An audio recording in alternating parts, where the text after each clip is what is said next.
to the Nexus for another book review, and we're sticking with the Star Trek Shipyards, or the Encyclopedia of Star Trek Ships.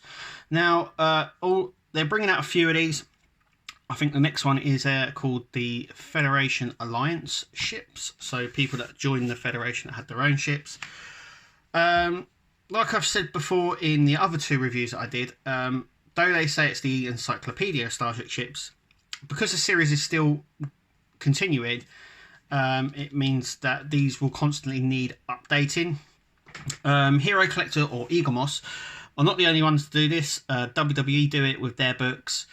So does Doctor Who as well. And the reason of calling them in the Encyclopedia, it just means that every so many years or every year they have to give you an updated version. We've got Star Trek Picard coming out, Season 3 of Discovery, and Star Trek Lower Decks as well, the animated one. We've got a load of other Star Trek stuff coming, which means books like this, if they introduce another Klingon ship, it means it's not the complete encyclopedia. It's very close though, and this has a lot of the Discovery ships in, the Discovery Klingon ships, that they haven't made models of yet, so it gives you a bit of an insight into it. So we have the contents here, acknowledgement and stuff like that. So here, chapter 1 is the 22nd century ships. They've introduced quite a few of the ships in here as well that we've got models of, but of other things, if you know what I mean. I'll explain that as we go along. So obviously we've got the Klingon Bird of Prey 2150s. So Star Trek Enterprise heavily had the Klingons in. Once again, these pages are pulled straight from the Star Trek Starship Collection, which I also do here on the Nexus. So go and check them out if you'd like to. Got a Klingon Raptor. Once again, a lot of these ships are from Star Trek Enterprise. It's not era based, this one.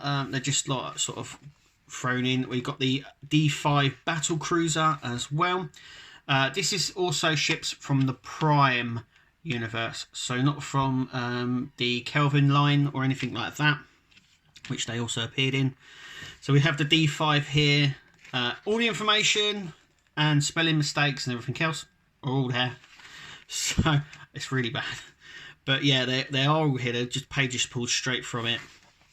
Then we have the Augments ship. So this is the ship that Noonien Soon and all that got on the Augment Klingons with the no head ridges. That was part of that storyline. Then we come on to Goth's ship. So this is sort of like a little freighter or a little transport ship, which is really nice. Once again, we get all the things. This is one that I haven't got a model of yet. I'm hoping that is with my next collection of ships that come from Eagle Moss. So this is the Klingon 22nd century transport ship.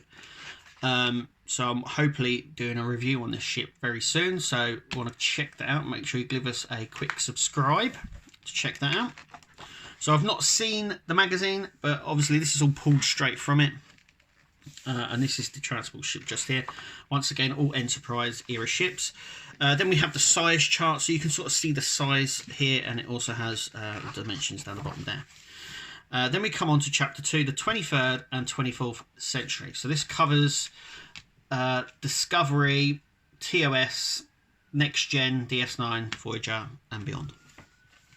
So we come on to the Discovery Klingon Bird of Prey. Now, I remember when this came out, there were so many people saying that is not a Klingon Bird of Prey. Obviously, Discovery came under a lot of criticism. I like it. I think it looks really cool. It does remind me a little bit of SG-1, if I'm true to be honest. But I really like it. Once again, these are from the Discovery collection that Eagle Moss do. They're not sort of labelled up, but I do prefer the A4 size other than the smaller size of the magazines that they give you. So this is one of the bigger ships that they have in the show. These I'm not even going to attempt to pronounce these words, though the ships look very good, very cool. I can see why a lot of hardcore Star Trek fans were very skeptical about it, and and it says it was a large Klingon destroyer in service in mid-23rd century. But they're supposed to be like the ancient sort of Klingons, and these are supposed to be ancient ships, so before maybe Enterprise was about. But yeah, so they've got these sort of unique designs. I sort of like some of them, like this sort of design. It's kind of slick. Then we have the carved ship. This is the one that carved through the Europa.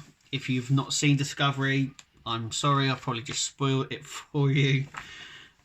Then we come on to, as you can see, these are all the Discovery ships. And some, like I said, a lot of these ships haven't even been released yet, haven't even come out. I believe this one is the one that's not been released. So we get a lot of the information. The Discovery ships I have done don't have a lot of in-universe information or stuff like that, which is a bit disappointing. But like a friend said to me, you're not buying it for the magazine, you're buying it for the ship. And that is very true. Then we come on to the Raider, which is like a little shuttlecraft that has this sort of, I don't know, almost looks sort of like papery sort of front section with this wing at the back. And then we come on to this design, which looks a little bit like a manta ray, which is really nice. I actually prefer this one. One of the models that's not come out, actually, this is. But a very interesting one. I think this model's already come out. It almost looks like a big barge. So maybe a cargo ship of some kind. Then we come on to here. Is this a weapon or something? It says an essential port Klingon fleet in energy engagement. So it's a sort of a support craft. Looks very sort of ancient, and once again Babylon 5 SG1 springs to mind with some of these designs. They've got this design here. Actually, this sort of big thing and the long neck here, it sort of crops up in a few of these designs, and this is another one. Obviously a different style, but all very, very similar. We've had a similar one to that already, but a different class is slightly different. And then we come on to the D7. So now we're getting into TOS, so the original Star Trek series. So we have the D7 Klingon Battlecruiser. These ones are much more in-depth because they were introduced in the series and we knew a lot more information about them. There is different types. This is like the clean body version. D7. Then we have the Klingon Bird of Prey, the infamous, highly recognisable Klingon Bird of Prey that appeared in the Star Trek movies and then continued to appear right up till Voyager. It'd be nice to see one of these in Picard, but I think they're going to focus more on the Romulans as well. Then we have the wing position for them as well, because like I said, there's a lot of in-universe information. Then we come on to the battle cruiser. So this is a bit like the D7, but a bit more textured, a bit more designed. This was from Undiscovered Country. I think this is the one that replaced it going forward. As you can see, done a review on this, go and check it out. Klingon military freighter. So I believe we're getting this ship in the collection, in the main Star Trek Starship collection. Though it appears here as a Klingon military freighter, it's also a Cardassian one as well. They used it as, so I'm not too sure. I think we're getting the Cardassian version, but this is sort of the Klingon one. So once again, they've sort of really gone to the design of this, and we may never get this as a model in the collection. So this is all sort of not pulled. They've come up with a lot of this on their own, so that's really nice there. Like I said, they might introduce it, but I think I've seen like a sandy coloured version, which means it's going to be a Cardassian one. Civilian transport, Klingon civilian transport, recognisable as another ship, a mercenary ship that we saw, I think, on the Search for Spock, on the film Search for Spock. Once again, all this information, it's all laid out like the Star Trek Starship collection, but we never actually got that model. Though I'm never going to say never say never. We may still get it, but we haven't had it and it's not been announced. So once again, this is one that they've just come up for in the book. Then we come on the Voyager class, which was introduced in Next Gen as their new battle cruiser.